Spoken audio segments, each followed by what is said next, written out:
First of all is the proper training of the security agents and the regularizing of those who are liberated, so to speak. But I find it difficult to understand why some of us believe that most of this has some political undertone, and that also our politicians must be educated as to everybody now knows the negative vices of kidnapping and unrest generally, because there is no portion of this country that is not affected by one security issue or the other. So we have to really rearrange our minds into thinking the best way to handle whatever situation is to be in peace. And that involves even those who are backing, because a lot of people suspect that there are these bandits are backed by politicians. I don't want to argue about that. Whatever the case is, we have to face it squarely. This is our country. If we don't face it squarely, well, we're not going to enjoy what is available for us in this country, because I can't imagine why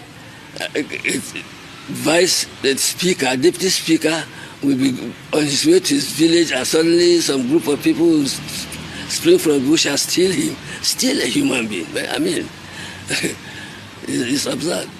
So, education, and we must rearrange our minds to realize that, hey, look, nobody will do this except we have to do it ourselves.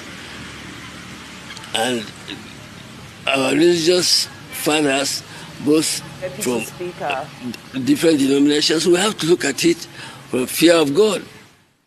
You can't be killing people, you can't be stealing people and subjecting them into some kind of hardship and think you make whatever your whims are. Speaker, if you can hear me, sir. Okay, if you can hear me, so I'm glad you bring up the case of the Deputy Speaker of the Kebbi State House of Assembly, who was also kidnapped just a few weeks ago, and then he too was, we don't know whether rescued or recovered, or whether ransom was paid. But I would like for you to give us more information. What do you know about how he was recovered, and is his abduction associated with the same group who have now been emboldened enough by how that the interaction may have been handled to now go for soft targets as well? What is the information on the ground? Because the story seems incomplete. These incidents, yes, the girls understandably got more publicity, but you're seeing several of these incidents happening in your state recurringly.